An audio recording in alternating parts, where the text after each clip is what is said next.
સૌને મારા જય શ્રી કૃષ્ણ. બધા વાલા ભક્તોને, બધા વાલા ભગવત ભક્તોને રાધે રાધે. હમણાં પિતૃઓના સરસ મજાના દિવસો ચાલે છે. બને એટલી પિતૃ નિમિત્તે ભક્તિ કરવી, શ્રી ઠાકોરજીના ચરણોમાં કથા ભજન અર્પણ કરવા. આપણા બધાના પિતૃઓને મોક્ષ મળે, એમના આત્માઓને શાંતિ મળે. આપણે એમને યાદ કરીએ છીએ એ જાણીને એમની આત્માઓ ખુશ થાય, એ બધું જ કરવું આ દિવસોમાં. જેટલું થાય એટલું દાન ધર્મ પવિત્ર મનવાળા થઈને અવશ્ય કરવું.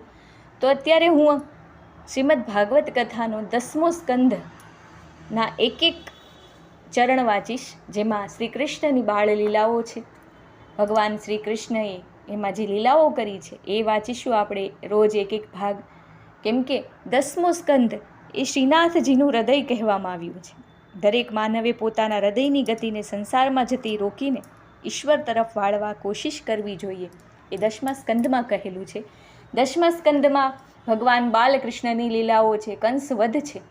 તો આપણે આ 10મા સ્કંદનો રોજ થોડો થોડો ભાગ વાંચી આપણા બધા પિતૃઓને અર્પણ કરીશું. ભગવાન શ્રી નારાયણને વિનંતી કરીશું કે આપણા બધા પિતૃઓના મોક્ષાર્થે આ કથા શ્રી કૃષ્ણ અર્પણ કરવી અને માની લેવી, એવી ઠાકોરજીને પ્રાર્થના કરીશું.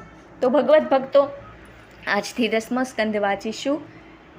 ઓમ નમો નારાયણ. બધાને કથા ગમે, ભજન ગમે, મારો પ્રયાસ ગમે તો ચેનલને ભૂલ્યા વગર અવશ્ય લાઈક, શેર અને સબસ્ક્રાઈબ કરજો. જેમણે પણ કરી લીધી હોય એ બધા ભગવત ભક્તોને ખૂબ મારા તરફથી ધન્યવાદ, અભિનંદન મને આપવા જોઈએ. તમને બધાને ધન્યવાદ. તો ચાલો 10મો સ્કંદ ચાલુ કરીએ. વસુદેવ વસુતમ દેવમ કંસચાણૂરમર્દનમ દેવકી પરમાનંદમ શ્રી કૃષ્ણમ વંદે જગદગુરુ. કમેન્ટમાં જય શ્રી કૃષ્ણ લખજો અવશ્ય. 10મા સ્કંદને નિરોધ કહેવામાં આવે છે. 10મા સ્કંદને શ્રીનાથજીનું હૃદય કહેવામાં આવ્યું છે. આ પહેલું છે શ્રી કૃષ્ણની જન્મકથા. સુખદેવજી કહે છે કે હે પરીક્ષિત, 10મા સ્કંદમાં પરમ કૃપાળુ શ્રી કૃષ્ણના જીવનની કથા હું તને કહી સંભળાવીશ. વસુદેવ અને દેવકીના ઘરે ભગવાન શ્રી કૃષ્ણનો જન્મ થયો. વસુદેવ શ્રી કૃષ્ણને ગોકુળમાં નંદરાયને ઘરે મૂકી આવ્યા. મથુરા એટલે માનવીની કાયા. મથુરા છે એ માનવીની કાયા. વસુદેવ એટલે માનવીનો જીવ અને દેવકી એટલે માનવીની બુદ્ધિ. માણસ અંતઃકરણપૂર્વક હૃદયમાં રહેલા ભગવાનને સાક્ષાત કરવા પ્રયત્ન કરે તો બુદ્ધિ અને જીવ માનવને મદદ કરે છે. શ્રી કૃષ્ણએ છઠ્ઠીના દિવસથી જ સંઘર્ષ શરૂ કરી આ જીવન સંઘર્ષ કર્યો. બ્રહ્મા, શંકર, સરસ્વતી, દેવીઓ ભગવાનની આરાધના કરવા ગયા. ભગવાને કહ્યું, હું મથુરામાં જન્મી ગોકુળમાં જવાનો છું. તમે બધા ગોપી અને ગોવાળિયા બની મને મારા કાર્યમાં મદદ કરવા આવજો. મથુરાનો રાજા કંસ જુલ્મી હતો. કંસના અનેક જુલ્મો મથુરાની પ્રજા સહન કરે છે. ઉગ્રસેનની દીકરી દેવકીનું વેવિશાળ વસુદેવ સાથે થયું. રાજા ઉગ્રસેને દીકરીના લગ્ન લીધા. દીકરીને ઘણું આપ્યું. દેવકીનો ભાઈ કંસ પોતાની બહેન દેવકીને વિદાય આપવા જાય છે. કંસ જાતે પોતાના બહેન બનેવીનો રથ હાંકવા બેઠો છે. એટલામાં આકાશવાણી થઈ કે હે કંસ, તારી બહેન દેવકીનો 8મો ગર્ભ તારો સહારક બનશે. આકાશવાણી સાંભળી કંસ ગુસ્સે ભરાયો. તલવાર ઉગામી બહેન બનેવીને મારવા તૈયાર થયો. વસુદેવે કંસને કહ્યું કે હે કંસ, મેં તારી બહેન દેવકી સાથે લગ્ન કર્યા છે. હજી તો મીંઢળ પણ છૂટ્યા નથી.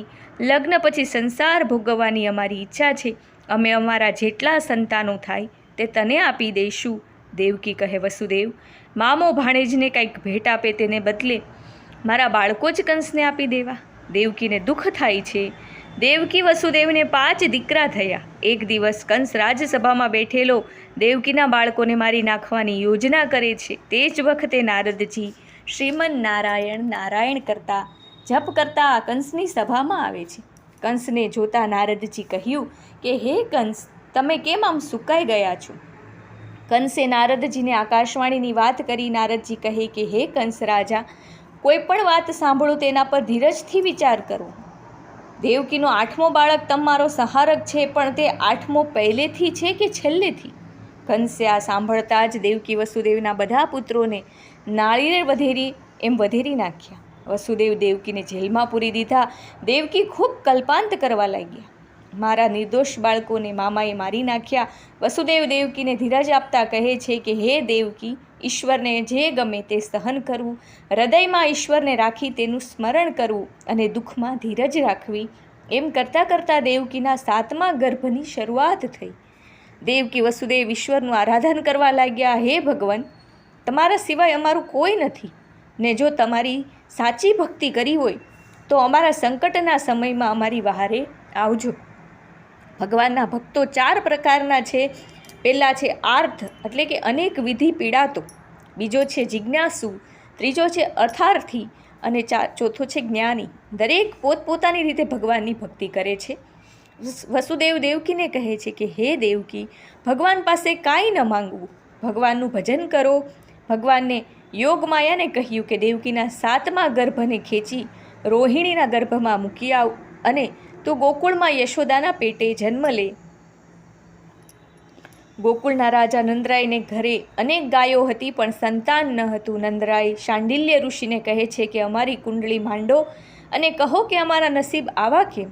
શાંડિલ્ય ઋષિએ કહ્યું કે હે નંદરાય, તમે અને યશોદાજી એકાદશીનું વ્રત કરો. નંદરાય અને યશોદાએ 12 મહિના એકાદશીનું વ્રત કરે છે. યોગમાયાએ દેવકીના 7મા ગર્ભને રોહિણીના પેટમાં મૂકી દીધો અને ગોકુળમાં યશોદાના પેટે જન્મ લીધો. ભગવાન દેવકીના 8મા ગર્ભમાં રહ્યા.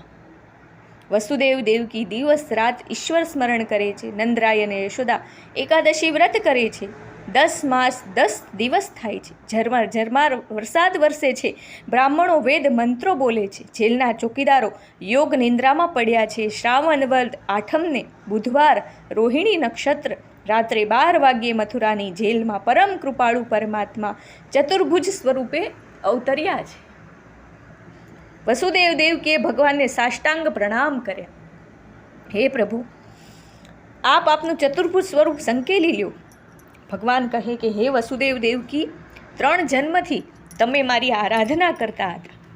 જ્યારે તમે અદિતિ અને કશ્યપના સ્વરૂપે હતા ત્યારે તમારે ત્યાં વામન સ્વરૂપે મેં જન્મ લીધેલો. 5 વર્ષની ઉંમરે માતા પિતાનો ત્યાગ કરી ઈશ્વર આરાધનાના અર્થે ચાલી નીકળેલો.